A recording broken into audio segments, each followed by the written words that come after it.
Bapak Ibu yang terkasih dalam Tuhan, saya akan mengajak kita untuk merenungkan satu bagian serial tematik dari sebuah persembahan sebagai hadiah yang terindah bagi Tuhan. Yang Tuhan inginkan adalah integritas plus. Ya, nanti kita akan melihat apa itu integritas plus itu. Tetapi saya mau mengajak kita untuk melihat beberapa waktu ini yang menjadi dasar saya memberikan tematik ini adalah pada tanggal 31 Oktober kemarin, paling tidak akan berarti sekitar hampir 1,5 bulan yang lalu, ya, ibunda kami terkasih meninggal dunia di Jakarta, dan saya beserta istri dan anak kami juga ke sana. Kemudian setelah kami balik dari Jakarta, ada teman kita, Ibu Nova Rorong Tagah, yang meninggal juga. Itu karena ini bersama-sama dalam pelayanan beberapa tahun di presbiter, sebagai presbiter di GPIB Maranatha. Ya, ini beruntun ya. Kemudian tidak hanya itu, bahwa kemudian beberapa waktu kemudian sekitar Jumat, ya 2 minggu lalu Jumat, ada teman, yaitu kita sebut dengan yang terkasih Nining, ya, anak daripada rekan kami dalam Pronimus, yaitu Pak Prio dan Budia, ya, juga meninggal pada minggunya, hari Jumat. Kemudian ke Minggu ada tante dari kenalan kami di GPIB Hosea, ya, Tante Meri, meninggal juga. Kemudian tidak hanya itu, kemudian beberapa waktu kemudian, sekitar hari Rabu 26 November, ada teman saya, adik rohani, yaitu Desi Litai, juga dipanggil Tuhan. Ya, ada yang umur 45 tahun, ada yang umur 65 tahun, ada yang umurnya 75 dan sebagainya, tetapi semua dipanggil Tuhan. Dan itu berurutan, ya. Nah, saya mau mengajak kita untuk merenungkan bagian apa sih sebenarnya kalau kita harus mempersiapkan diri kita untuk ketika dipanggil Tuhan, seperti apa, ya. Nah, ini yang saya bawa menjadi tema kita untuk kali ini, yaitu adalah bagaimana kita mempersiapkan diri kita untuk mendapatkan integritas plus sebagai persembahan yang luar biasa di hadapan Tuhan. Ya, kalau kita lihat daripada Amsal pasal 10 ayat 9, siapa bersih kelakuannya, aman jalannya, tetapi siapa yang berliku-liku jalannya akan diketahui, ya. Kalau kita bisa lihat dari sini, kata bottom itu adalah with integrity. Artinya apa? Orang yang punya integritas. Demikian juga ketika kita baca di Ayub pasal 2 ayat 3. Firman Tuhan kepada iblis, apakah engkau memperhatikan hambaku Ayub? Ini Tuhan yang bicara. Sebab tiada seorang di bumi seperti dia, yang demikian saleh dan jujur, yang takut akan Allah dan menjauhi kejahatan. Ia tetap tekun dalam kesalehannya, meskipun engkau telah membujuk aku melawan dia untuk mencelakakannya tanpa alasan. Jadi pergumulan Ayub ini di hadapan Tuhan, Tuhan katakan bahwa dia dikenal sebagai orang yang saleh dan dia setia dalam kesalehannya, ya. Nah, kata saleh yang ada di sini dari kata tam yang bicara tentang integrity. Oke, kita bicara di video yang lalu tentang integrity, bahwa integritas itu harus dibangun. Orang seperti Ayub harus dibangun. Bahkan Amsal ini pun menyatakan bahwa kalau orang itu bersih kelakuannya, ya, artinya dia punya integritas, maka jalannya aman. Tetapi siapa yang berliku-liku jalannya akan ketahuan. Dan kita bisa melihat dari video yang kemarin saya tampilkan dari Mario Teguh, ya.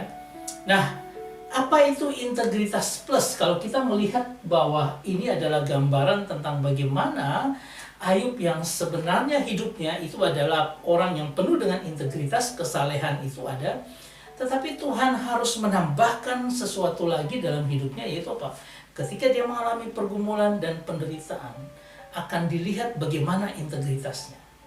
Memang luar biasa pergumulan Ayub ketika dia mendapat begitu banyak ujian daripada Tuhan, ya, seperti itu. Tapi coba kita lihat apa yang Ayub katakan pada bagian terakhir. Ini yang menandakan mengenai integrity plus ini. Yaitu apa? Ketika kita bicara tentang Ayub pasal 42 ayat 5. Di situ dikatakan, hanya dari kata orang saja aku mendengar tentang engkau, tetapi sekarang mataku sendiri memandang engkau, ya. Jadi Ayub selama ini mungkin baca dari pedoman, dia baca firman dan sebagainya seperti kita pada saat ini. Tetapi apa yang terjadi dalam pergumulan Ayub ini, ya, bahwa dia sebenarnya sedang dibawa Tuhan untuk mengenal Tuhan dalam sebuah keintiman yang luar biasa. Nah, kata-kata dalam bahasa Ibrani seperti ini. Ve'atah eni ra'ateka. Ve'atah itu artinya tetapi sekarang, but now, ya, tetapi sekarang. Eni, my eye, mataku. Artinya apa? Mataku ra'ateka, memandang engkau, sees you. Jadi, but now my eye sees you. Nah, itu mau menyatakan bahwa pada akhirnya setiap kali pergumulan yang dihadapi oleh Ayub itu membawa dia untuk melihat Tuhan. Sampai pada puncaknya complete, ya, bahwa itu adalah integritas plus. Artinya apa? Integritas adalah kesalehan yang dibangun, morality yang luar biasa dan sebagainya. Itu oke, tetapi harus ada plusnya, yaitu apa? Kita harus membangun itu ketika apa? Kita bergumul dalam Tuhan dan kita mengenal Dia secara intim. Kata ra'ateka ini bisa berarti apa? Ra'ah dari kata dasar ra'ah, melihat, memandang. Bukan hanya sekedar mendengar dari kata orang, tapi saya sekarang melihat benar Tuhan, saya sekarang memandang Dia. Nah, ini bukan hanya sekedar memandang dalam pengertian kita melihat langsung, bisa dalam pengertian pribadi di mana kita langsung bisa melihat Tuhan. Banyak orang punya kesaksian ketika mereka bertemu dengan Yesus. Tetapi ini juga artinya apa? Artinya pengenalan yang lebih mendalam tentang Yesus. Mungkin kita tidak langsung melihat, tetapi ketika kita day by day kita melihat sosok Kristus, kita melihat karakter Kristus dalam hidup kita, ketika Dia bergumul bersama dengan Dia, karena keintiman kita dengan Dia, kita semakin dalam mengenal Dia. Atau pada bagian 3, ini bicara tentang pernyataan kerinduan yang terpenuhi. Aku rindu Tuhan, terus menerus itu dalam hidup. Walaupun aku bergumul, tetapi aku tahu Engkau dekat dengan aku dan Engkau senantiasa menyertaiku. Itu artinya ra'ah, kita memandang Dia dalam perspektif yang berbeda. Dan Tuhan katakan kan, berbahagialah orang yang tidak melihat aku tetapi percaya. Artinya apa? Kita tidak perlu menuntut Tuhan harus hadir di muka kita, tetapi ketika kita berjalan dengan Dia seperti Ayub ini, kita akan senantiasa melihat kasih dan kemurahan Tuhan yang dahsyat ajaib bagi kita. Dan itulah kita sudah melihat dan memandang, bahkan mengenal Dia dengan intim. Bicara tentang integritas plus artinya apa? Bangun morality, bangun kesalehan hidup dalam kehidupan kita, bangun semuanya itu, ditambah plusnya adalah apa? Kita mengenal Dia secara pribadi dalam keintiman bersama dengan Tuhan kita. Ada sebuah kata-kata yang bagus, Christianity is not a religion. Artinya apa? Kekristenan itu bukanlah agama, but how to build a relationship with God. Artinya, tetapi bagaimana kita membangun sebuah relasi dengan Tuhan. Bukan hanya sekedar religion, artinya bukan agama di mana kita belajar tentang Allah, kita punya kitab, kita punya apa yang lain. Tetapi bagaimana kita membangun relasi dengan Tuhan. Dan itulah integrity plus.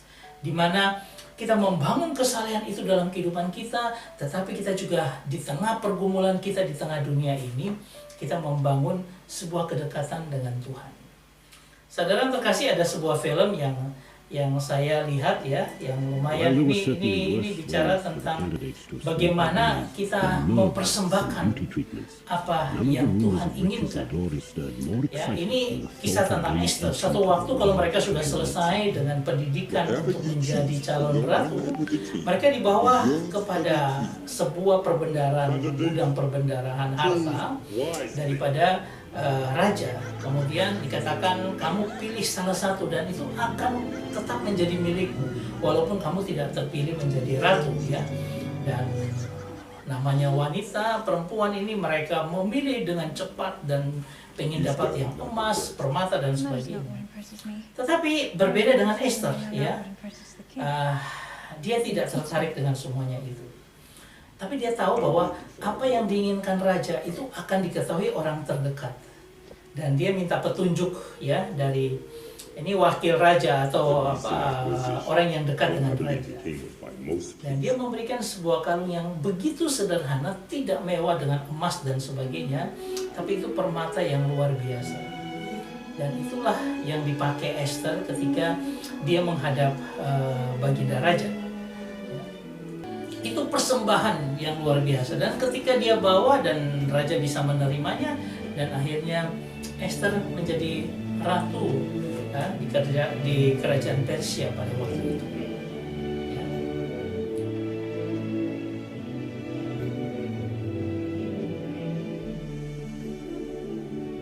Karena apa? Karena sebuah persembahan yang berkenan di hati Tuhan. Ya. Kita bisa melihat begitu banyak yang kita bisa persembahkan kepada Tuhan. Tapi saya mau katakan, untuk menyenangkan hati Tuhan, kita harus memberikan apa yang berharga di mata Tuhan. Apa yang Tuhan inginkan bagi kita semua.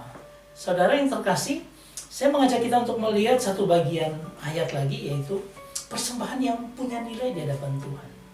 Pertama, Petrus 3 ayat 3-4. Perhiasanmu janganlah secara lahiriah, yaitu dengan mengepang-ngepang rambut, memakai perhiasan emas, atau dengan mengenakan pakaian yang indah-indah. Tetapi persiapanmu ialah manusia batiniah, yang tersembunyi dengan perhiasan yang tidak binasa, yang berasal dari roh yang lemah lembut dan tentram, yang sangat berharga di mata Tuhan. Saudara, Petrus mau katakan bahwa perhiasan yang kita bawa di hadapan Tuhan, mungkin ketika kita dipanggil Tuhan, adalah apa? Adalah bagian dari karakter moral kita. Integritas plus, itu perhiasan yang Tuhan inginkan. Karena apa? Itu merupakan bangunan manusia batiniah kita, bukan manusia yang lahiriah kita. Kita bisa saja kaya dengan perhiasan dan sebagainya, tapi itu tidak dipandang di hadapan Tuhan. Karena Tuhan katakan, Petrus ini katakan bahwa perhiasanmu itu apa? Manusia batiniah yang tersembunyi dengan perhiasan yang tidak binasa. Itu yang harus kita cari, perkara-perkara di atas yang harus kita cari, di mana itu menunjukkan kesalehan dan keintiman dekat dengan Tuhan yang terus kita bangun dalam kehidupan kita. Dan itu menjadi sesuatu yang berharga yang Tuhan inginkan dalam hidup kita. Ini dikatakan sebagai external branding versus perhiasan batiniah. Orang atau manusia zaman sekarang hanya pengen menunjukkan, oh saya ini kaya, saya ini luar biasa dan sebagainya. External branding, dia membranding dirinya untuk apa? Dilihat orang dengan seperti itu. Tetapi setiap anak Tuhan, setiap orang Kristen harusnya membangun perhiasan batiniah kita. Ketika kita membangun kehidupan saleh kita terus membangunnya dalam kedekatan dengan Tuhan, dalam keintiman dengan Tuhan, dan kita bisa tahu hatinya Tuhan. Itu perhiasan batiniah yang sedang kita bangun. Karena di sini dikatakan tentang apa? Berasal dari Roh Kudus, roh yang lemah lembut dan tentram. Artinya apa? Yang Tuhan inginkan adalah apa? Sesuatu yang damai, yang lemah lembut, yang tentram, supaya apa? Itu menjadi berharga di hadapan Tuhan. Nah, pertama kita kalau bicara tentang perhiasan batiniah ini adalah hal-hal lahiriah, penampilan, pujian, itu bisa dikatakan sebagai external branding.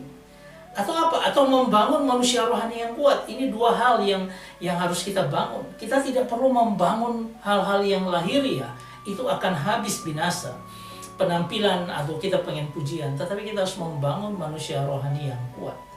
Ya, sehingga apa? Sehingga kita tahu bahwa itu adalah sangat berharga di mata Tuhan. Dikatakan sebagai poluteres. Artinya apa? Itu berharga, itu sangat mahal. Kenapa?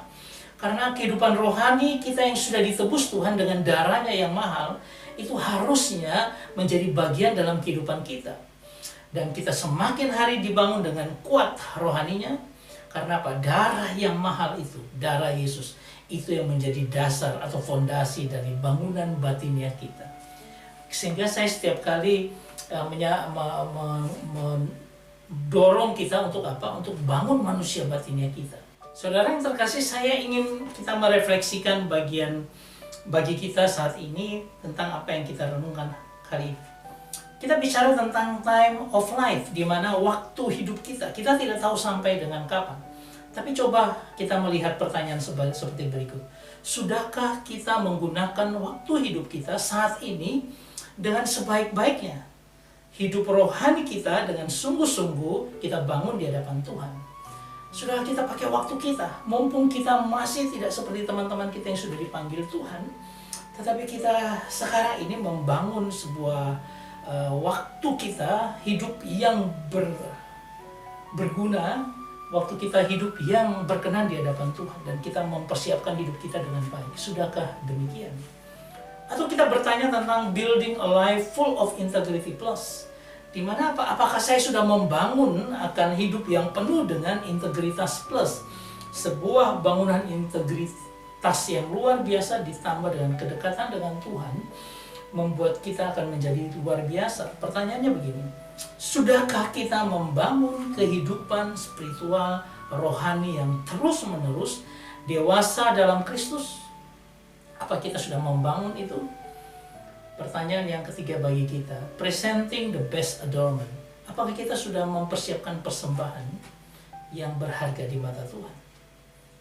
Dikatakan seperti ini, sudahkah kita siap-siap untuk mempersembahkan perhiasan terbaik, ya, yaitu apa? Life of integrity plus itu untuk apa? Menyambut Yesus mempelai kita dalam pesta perkawinan anak domba.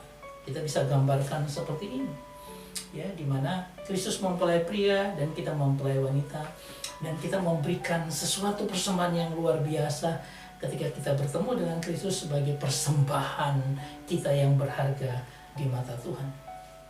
Apakah kita sudah melakukan semuanya? Saya berharap kita terus membangun diri kita dalam Tuhan, ya, membangun kedekatan, keintiman dengan Tuhan, supaya waktu hidup kita tidak berlalu dengan sia-sia, tapi betul-betul penuh dalam kasih dan anugerah Tuhan, keintiman bersama dengan Tuhan, bangunan spiritualitas yang luar biasa, bahkan kelihatan di depan orang, integritas kita yang murni di hadapan Tuhan. Saya berharap ini menjadi berkat dalam kehidupan kita. Tuhan memberkati kita semua. Amin.